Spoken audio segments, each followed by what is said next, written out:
Hey everyone, Mark from Avalaunch here. Today I am joined by Cliff Young, the CEO of Imperium Empires. Imperium is our next IDO. They're working on bringing a very, very polished, fun, sustainable AAA game to Avalanche. And it's something that our team and the community is really, really excited about, kind of taking this gaming stuff into a place that feels maybe more mainstream. And I'm really excited to get into it and learn about the game here today. So thanks for joining us. Yeah, thanks, Mark. Thanks for hosting me. Super helpful that you have been doing all the IDO related stuff for us. Right on. So let's just get into it, because what you guys are building is pretty ambitious, and there's been other similar types of efforts in crypto, and I kind of want to sort of cover your views on that relative to Imperium, but also obviously Imperium itself. But before we go into that, when you're building something of this scope, it doesn't matter if it's a game, a protocol, a DeFi protocol, whatever. It obviously takes a lot of skill and a lot of experience. And I want to kind of understand more about you and your team and your background. What makes you the guys to build this, and how did you end up entering crypto and deciding to do it on the blockchain? Sure. So my background is that I actually, before going into crypto, I used to be a corporate lawyer before, corporate finance lawyer. So I used to work with these top global law firms in the world.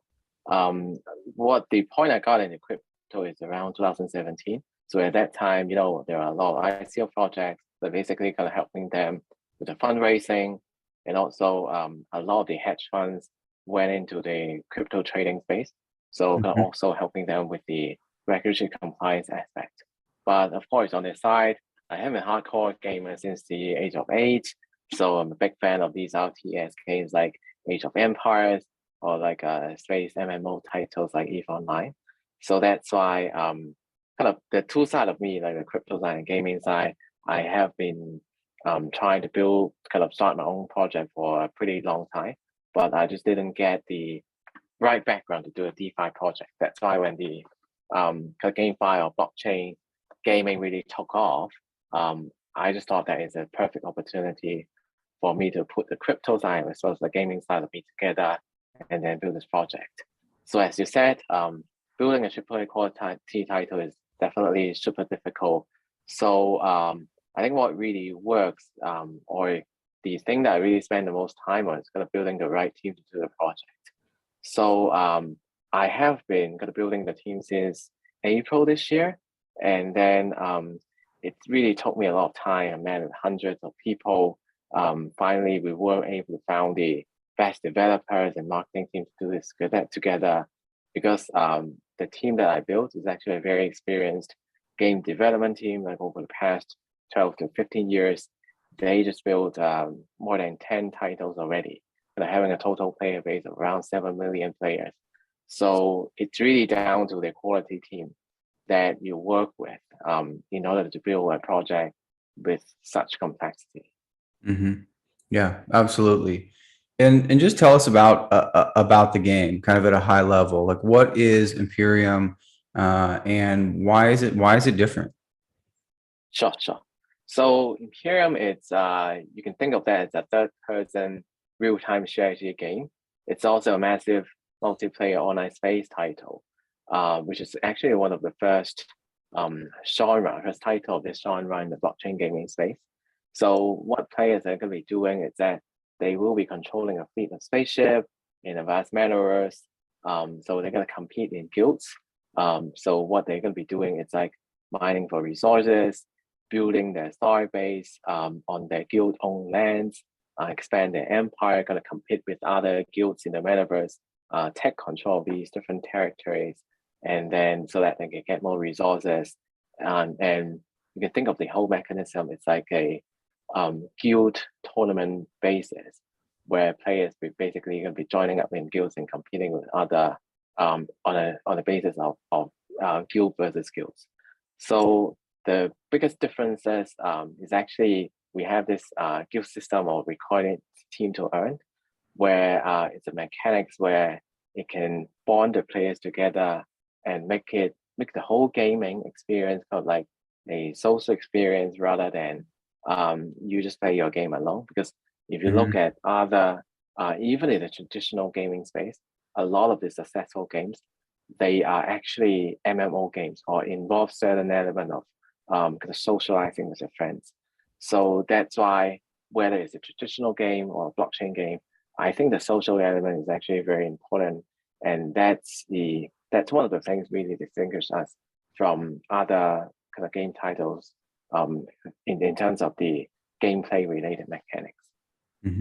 And I'm curious, we have a sense of who you are and who the team is, but when you're thinking about developing a game, and I'm not enough in the, game development world to know, what does it look like from sort of conception, the kind of game you want to build, to execution around the graphics and the story and the gameplay? How do you like plan that process? Right. I think the most important thing is actually you plan ahead and then have the game design early in the stage, because based on our game development team's experience, you can see that a lot of these AAA quality titles or large game titles out there, they often have a development time like 3 to 5 years.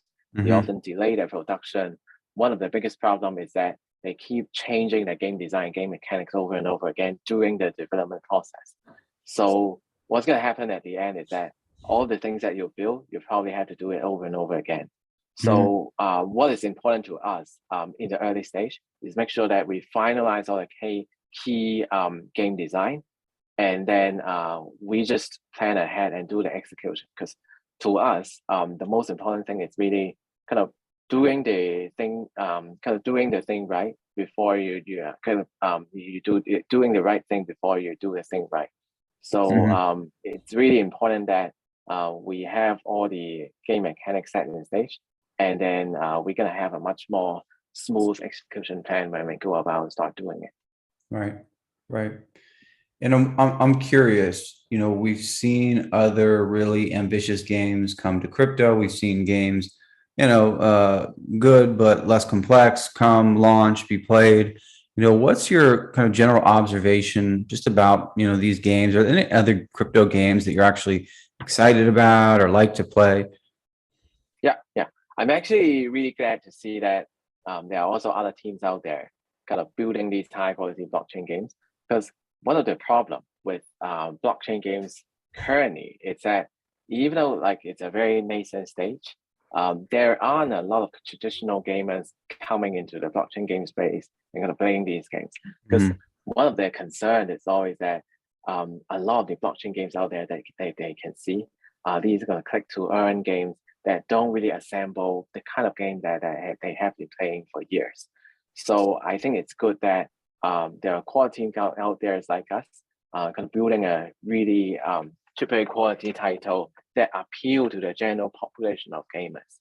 Because I think the most important thing is to realize that the current market size of the blockchain gaming space is still very small.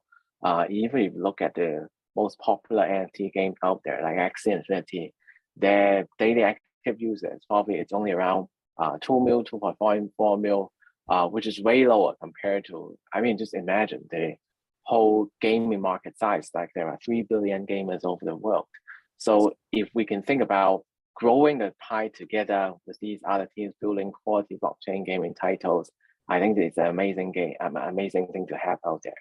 So I think what would be really exciting is actually seeing more news that are actually not only high quality teams building blockchain game titles, but also these large traditional game studios like Ubisoft or Square Enix. I also saw the news that they're also coming into the blockchain gaming space and dipping their toes in the NFTs. I think this is a really important milestone, because these game studios, they actually have a much larger brand. So if they tapping into the NFT gaming space, it definitely show a kind of confidence that they have in terms of the long-term potential of blockchain gaming. So that's why it's something that the traditional gamers will definitely take notice. So they'll start to realize that maybe after all, not all of these blockchain game titles will be like what they have seen so far. They're going to be real games really coming into the blockchain space. So they will spend more time to have a look at that. And I think that's probably a pivotal point where blockchain games will start to really grab, like eat into the market share of the traditional games, because everyone just have the confidence that this is something that's going to work. Mm-hmm. Yeah, that kind of leads me into my next question, because if you read the white paper, the Imperium Empires white paper, you guys identify what you see as a couple of, I would say, core kind of shortcomings, right, of today's blockchain games, and two of those are related to low quality graphics, but also a robust, let's say, DeFi integration. And so I want to learn about why these things matter, right? And how you guys are going about solving them. Yeah. So as I explained before, a lot of the blockchain games out there, they're not really the kind of game that traditional gamers play. Mm-hmm. So building a game that is high quality and also fun to play, it's really important to expand the market size of the total blockchain gaming market. But I think that's actually not the end of the story, because a lot of game studios can build high quality games. What really matters is actually how can you build the right tokenomics surrounding the game, as well as how we're going to plug into the current DeFi ecosystem, which is one of the largest blockchain application in the current market. So that's why early stage, we already think that we need to have, because a lot of game projects calling themselves GameFi, but what they are doing in terms of the Fi part, it's just like simple staking. You're going to stake the tokens, and then you're going to earn stake token X, you're going to get more token X. So that isn't really tied to the gameplay. I think that is the main problem where most of the game titles out there really lies. So what we're going to do is that we realize DeFi integration is actually very important in the sense that it can let the gamers to really benefit from using all of these amazing applications, amazing DeFi protocols, without even realizing that they're benefiting from DeFi. It's important in the sense that DeFi has a really huge learning curve to enable, right? Just imagine how difficult it is. I'm sure you tried before, explaining to your layman friends like what are all these concepts around TVL or liquidity mining, yield farming. No one's gonna get it, right? But if what we can do it's kind of gamifying DeFi in such a way where it becomes an integral part of our metaverse. So imagine something like we already announced our partnership with Banky. So we're basically exploring how we can integrate their lending and borrowing protocol just directly inside a game. It can be something like, we just call it the Imperium banking system. But in the back end, it's basically the protocol that helps players to earn yields with their gaming asset without worrying about the security of the funds. So from the user's perspective, it's just a kind of virtual bank, similar to what they use in the real world. But so it's actually gonna also vastly expand the reach of the DeFi market as well. Because as I said before, there are 3 billion gamers in the world. Sooner or later, all of them gonna get into the blockchain gaming space. So it is really a very nice bridge for us to kind of connect to the DeFi world as well. Yeah, that's very, very cool. And you mentioned tokenomics, and we're not very far down the road, right, in the crypto gaming space. But I do think you guys have the benefit of having watched some other things go to market, observing and potentially learning some lessons. And I know you guys have some pretty specific thinking about tokenomics and how to make a token game economy that is sustainable and has some longevity. I think that's kind of one of the critical distinctions that Imperium Empire has. And I'm wondering if you could just kind of explain where you think maybe some of these other games are going to struggle some with their tokenomics and the way these things are designed, and how you guys are thinking about it differently. Sure. So because what we see the biggest problem with NFT games out there are actually not only the graphics, as doing nice graphics don't really solve the problem. The biggest problem is with the unsustainable tokenomics. So I can just think of two examples to explain that. A lot of the games they're very appealing to the players at the early stage, because what they're doing is basically letting players to one kind of take control of the NFT supply. Like you can breed more of these heroes and other NFTs, and then you can sell these NFTs on the market. And then secondly, kind of giving very attractive rewards in the early stage to help them kind of quickly bootstrap and expand their player base. So all these actually look fine in the short term, but they're actually not very sustainable in the long term. And problems going to pop up just a few months into kind of releasing the game. So because if you look at how this business model works, they either going to need having new players to continue to come in to buy up all these new NFTs minted by the players, because otherwise the value of all these NFTs, they're going to crash. Or like in the latter case, they actually have to keep minting new tokens, like if it's some kind of token with uncapped supply, to pay for these increasing rewards as more and more players come in. And usually they come in a very short period of time. So it's either going to dry up all your reward pool if it's fixed, or you're going to be printing a lot of new supply of the token in a very short period of time. So that's going to make the economics of the token become hyperinflationary. So in any sense, either the NFT supply or the tokenomics are hyperinflationary in this sense. So how we're going to solve this problem is that we have two very unique mechanisms to solve each of the problems. So in terms of the NFT supply, we're never going to let it go over the roof, because we have an NFT burn mechanism to our PvP battles. So just imagine that a spaceship NFTs, they can actually be damaged or destroyed in battles, but only in the sense that when the players voluntarily go into the battle zones. So if they don't want to do that, they can always save in the safe zone. But of course, you can imagine that the rewards are going to be much larger when you venture out to the battle zones. So through these destruction or damage of the NFTs, where they have to repair it afterwards, it's going to counter the natural growth of the supply of the NFTs coming from the expansion of the player base. Definitely, there will be more and more players coming into Imperium Empires, and then they're going to need NFTs to start with. But this mechanism is going to counter a bit of the growth in the NFT supply. And secondly, more importantly, it's in terms of our looting system. So you can imagine that when players, they destroy the other player's spaceship, they can actually loot part of the destroyed value of the spaceship, but always at a reduced value of the original spaceship value. So it actually makes the case that not all of the play to earn rewards will be coming from the Imperium Empires team or the Foundation, but there are more diverse sources of the rewards pool.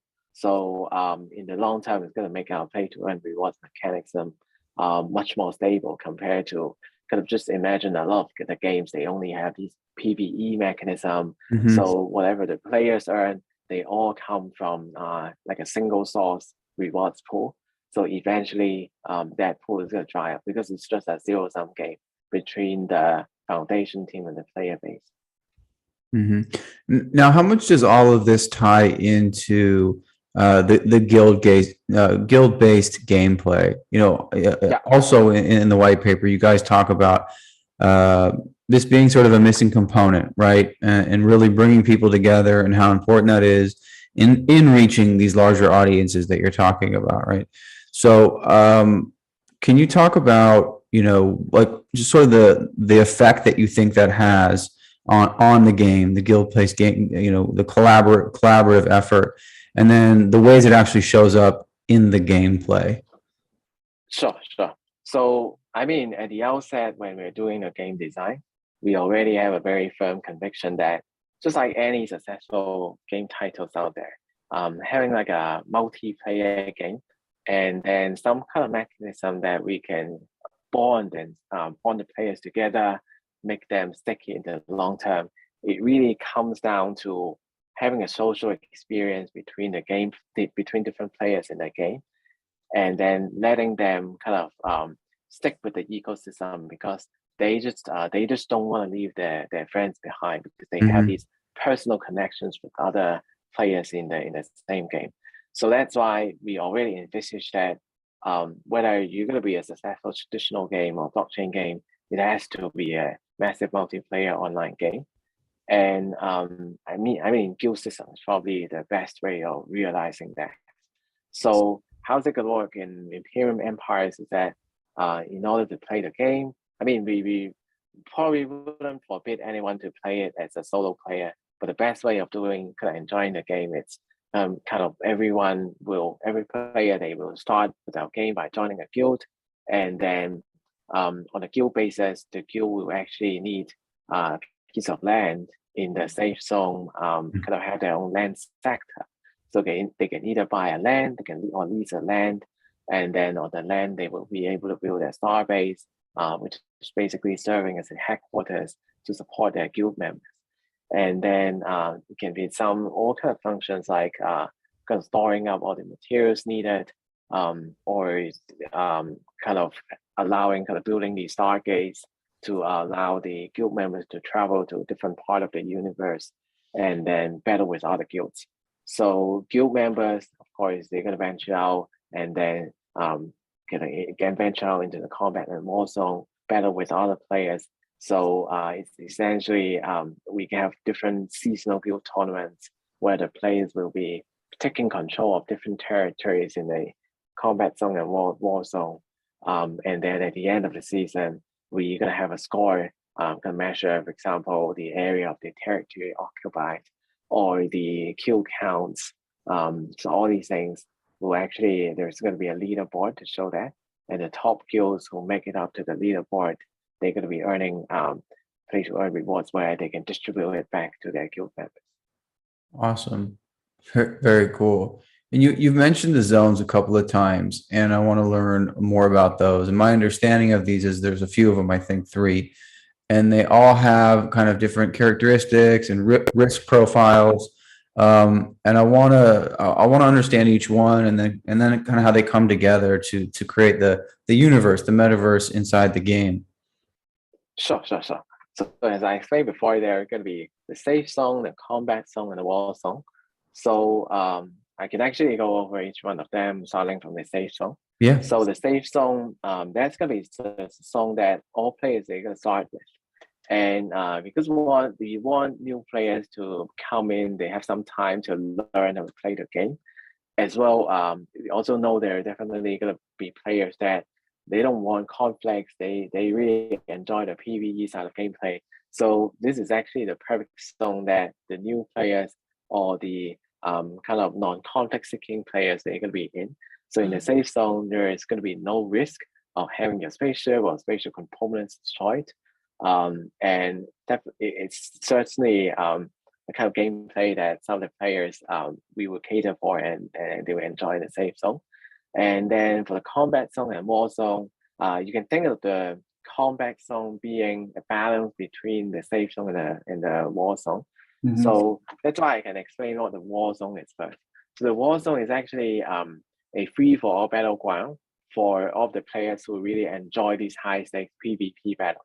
Because what we realize is that a lot of the players, in order for them to be fully immersed into playing a game, they need to have some stakes in terms of playing with other players. Just imagine that why people actually prefer playing a lot of, just imagine that if you're just playing poker on a casual basis, it wouldn't be exciting as playing on a professional level, right?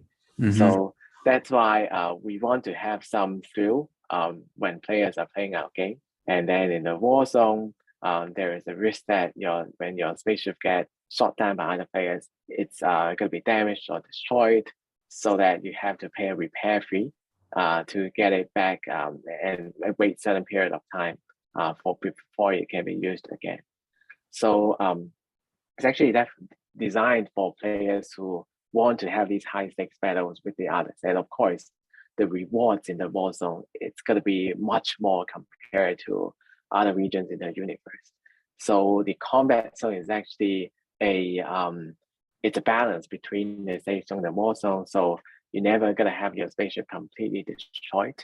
So at most, you're going to have some of the components lost, so that you have to buy them again. but the consequences of losing battles in the combat zone is going to be less severe compared to the war zone. Now, what about the stargates for traveling? Is that between zones? You know, like the universe is big, right? And I know you have these stargates to travel quickly. Are the two questions? Are the stargates the only way to travel? And what are they, and why are they designed the way that they are? Because I think there's a cost associated with them, right? I think that's pretty interesting, and I want to learn more about that. Yeah. So you're right in pointing out that because the size of the universe is going to be really huge. So if you want to move very fast between different zones, different regions within the zone, you definitely have to rely on the stargates to travel. And then the reason why this is important is that we have a mechanism where for all the resources that you mine or all of the materials that you need to transport in our metaverse, you basically have to do it physically. It's not like you reach a black box and then that thing is going to come up in your own in your guild starbase. So if you mine something in the war zone, some of the materials, rare materials, you actually need to physically deliver it back to your starbase in the safe zone. So during that journey, a lot of other players, they will actually be able to scan and know that they may be able to know that what your spaceship what your spaceship fleet is holding. So you have to protect yourselves from being for all these pirate activities and interception by other players. So definitely Stargaze is it's going to be one of the ways that you can avoid this lengthy travel time. So some of the Stargaze is actually going to be neutral that for the players to use to travel between zones, and the guilds can actually construct their Stargates as well. So I think what's going to be really interesting is that you can build the right strategy. Like it's definitely being an RTS game. There are a lot of strategies around how you can play the game well. So it's not going to be a pay to win game where you just buy all the biggest spaceship and then boom, everyone gonna shut down by you. If you plan your strategy right, you can actually build some of Stargates or utilize something that you can just sneak into the back door of your enemy guilds, and you will be able to wipe them out if you're good enough. So it's actually a very interesting design to kind of keep everyone awake, and then no one's gonna be able to earn a lot of rewards by playing in a very casual or idle way.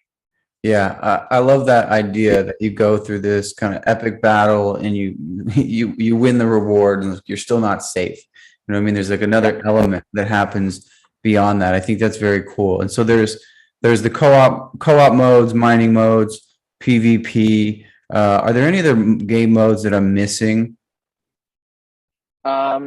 I think you summarized it very well.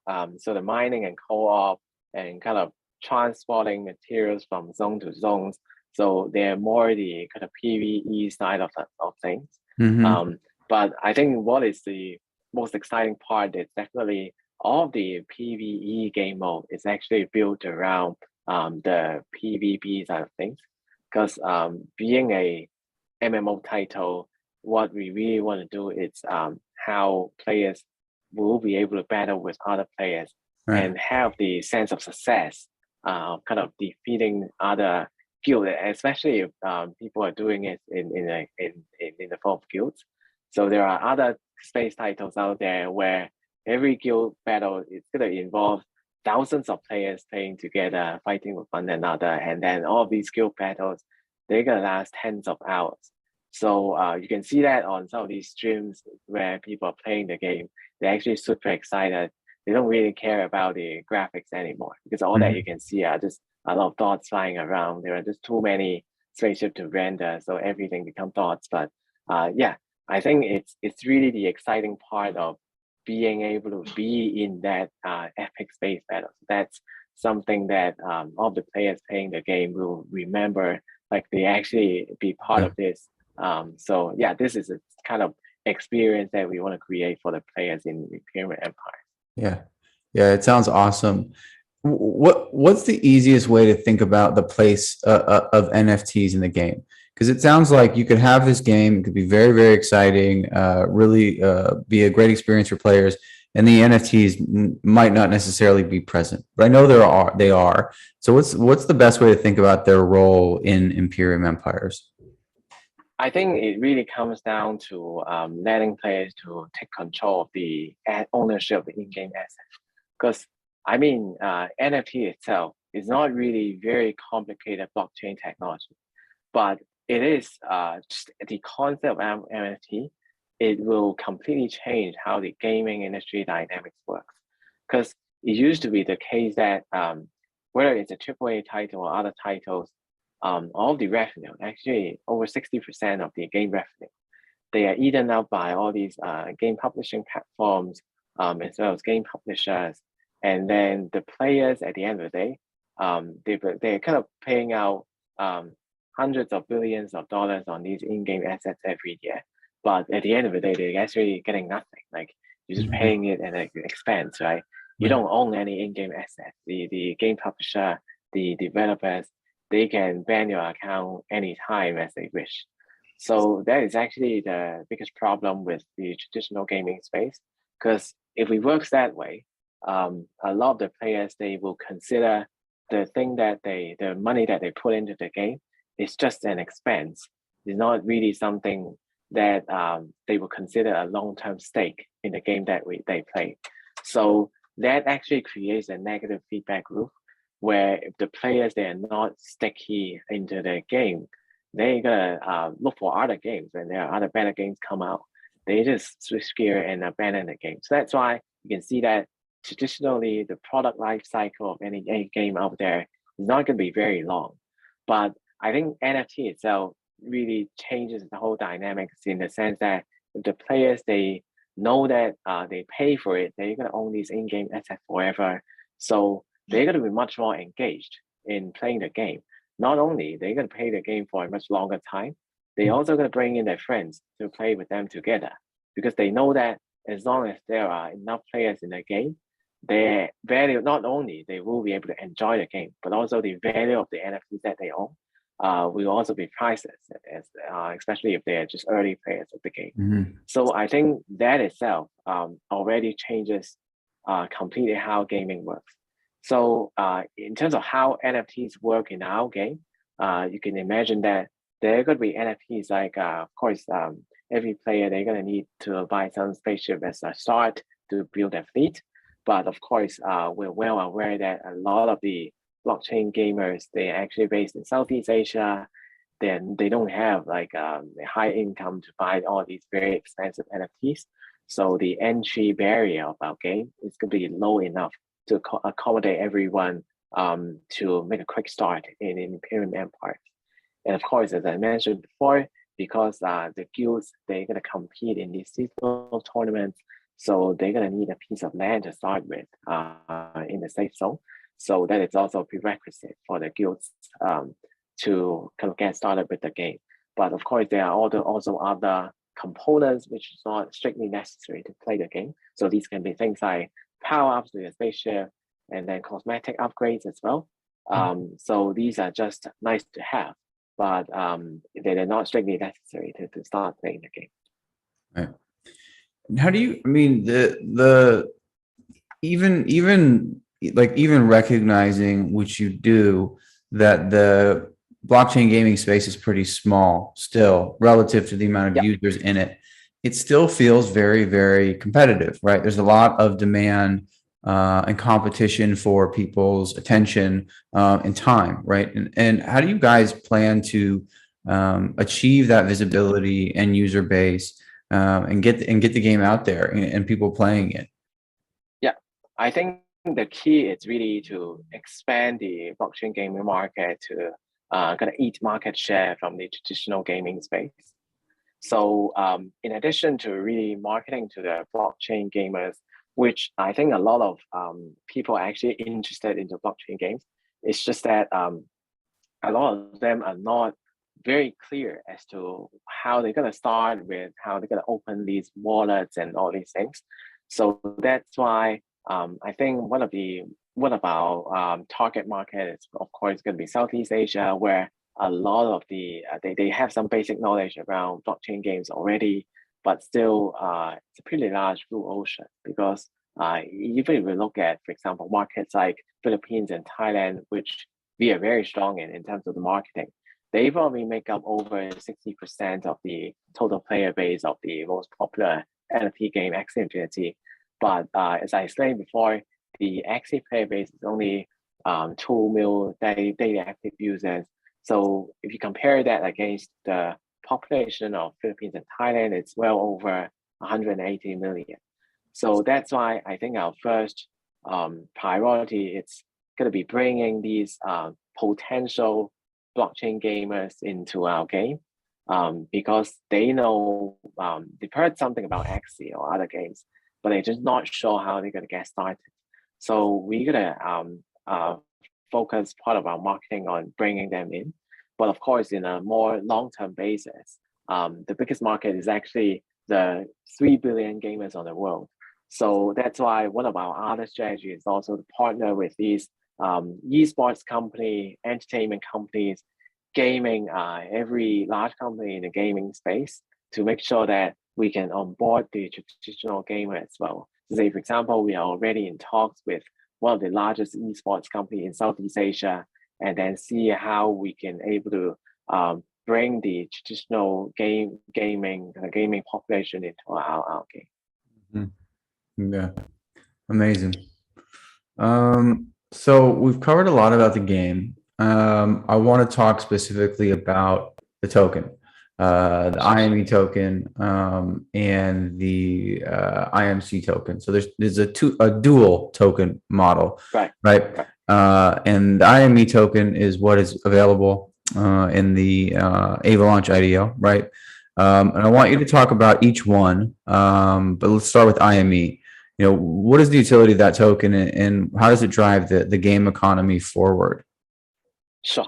So in terms of the utilities, IME, it's kind of like a governance token where, of course, we're going to have some of the game design decisions open up for community voting later down the stage before we have the official release of the game, because we really realize the importance of listening to the community and then having them to help us in terms of making these key decisions is actually very important to us to build something that to kind of make sure that everyone is happy with what we're doing.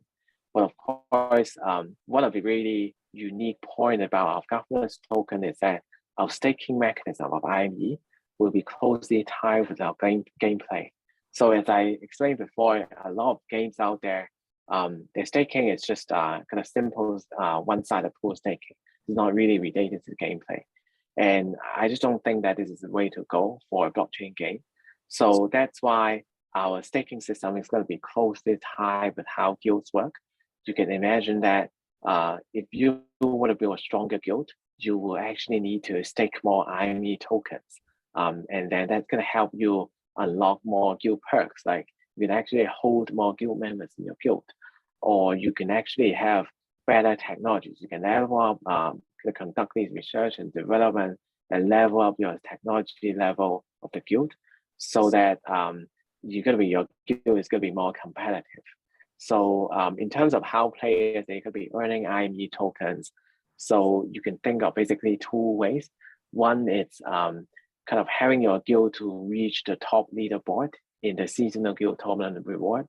So in that way, the guilds could be rewarded with IME tokens, which will be distributed back to the individual guild members based on each of their contribution into the score of the guild.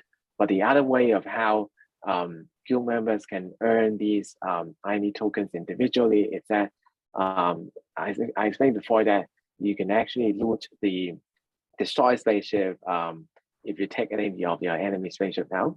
So these loots may contain some of the spaceship components and then their NFTs. So it's like after you looting these components, you will be able to sell it in our NFT marketplace. So that's going to give you in the form of IME token reward.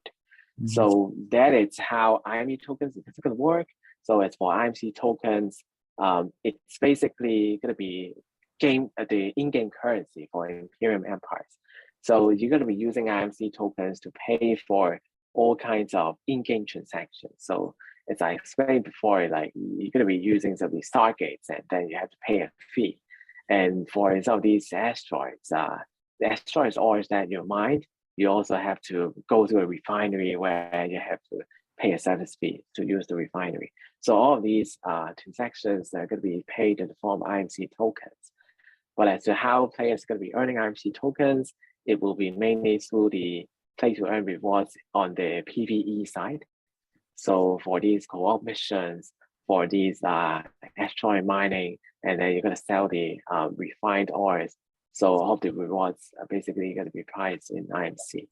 Mm-hmm. And do you expect both of these tokens, IME and IMC, to be just freely traded on, let's say, a DEX or an exchange? Right. Of course, IME is going to be freely traded very soon after our IDO. And the IMC tokens, they're going to be minted upon the players earning the rewards. So of course, it's also going to be listed on DEX as well as we will be seeking C-access listing plans as well. Cool.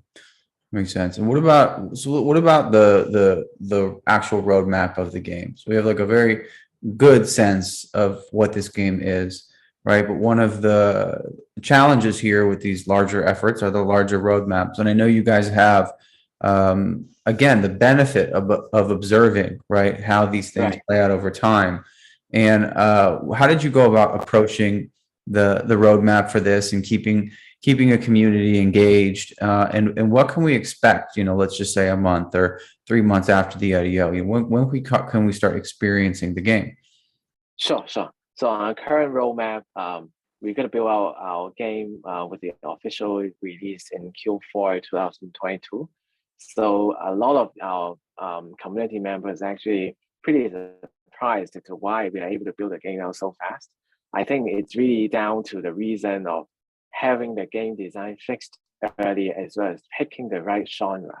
So say, for example, we're not going to do open world games or FPS games because optimizing for a nice open world game actually really takes years. And I mean, more than 5 years to develop.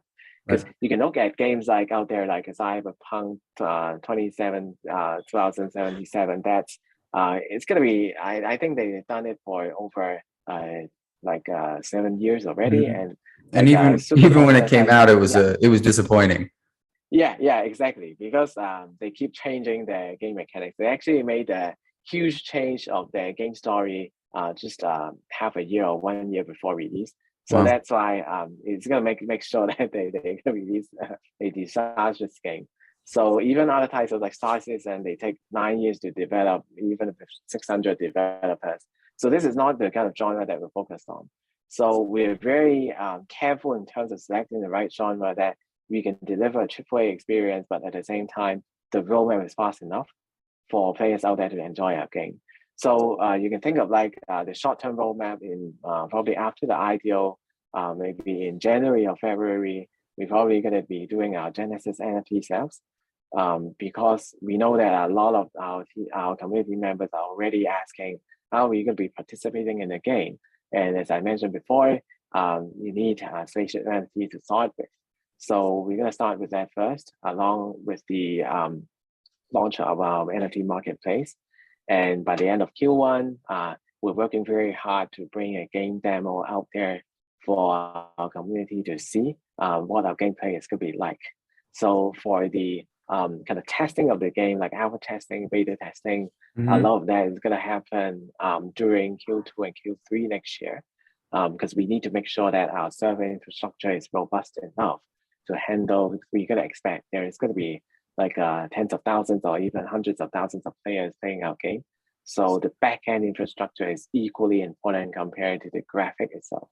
Actually, the backend infrastructure is even more difficult to build compared to just the front end. Like doing AAA quality graphics is very easy for us, but we also want to make sure that the user experience is smooth, especially just catering for the internet connection for a lot of the areas in Southeast Asia where it won't be very, very stable. So having a low latency game at the same time, being able to deliver the quality that everyone is looking for, it's really something that we have to balance very well.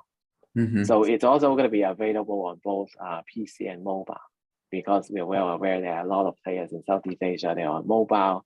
Like a lot of the popular non-blockchain games also on mobile. So yeah, that is the direction that we aim for. And what's it been like, actually building on Avalanche, like the blockchain component? Like you guys are building exclusively here, and I want to know what it's been like developing here, and also just the community here, and and being here and launching the project here. What's your experience around those things been? Sure. I mean, from the community perspective, we are actually very surprised in terms of having all these high quality projects expanding very quickly on the Avalanche ecosystem. And then everyone's just so helpful in terms of kind of helping us to brainstorm how we can work together with their protocols. And I think in terms of the execution that we've seen in terms of these other projects, is also we're very much amazed by them. And there are a lot of things that we can work together on and learn from them. So that's why we think Avalanche is really a very, very robust, and in terms of having this community to grow together.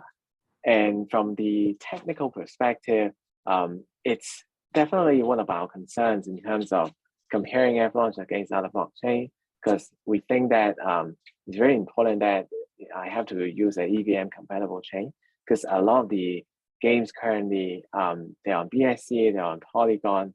So how we're going to be bringing over the users from there, it's also one of the important considerations in terms of why at the end of the day we pick Avalanche.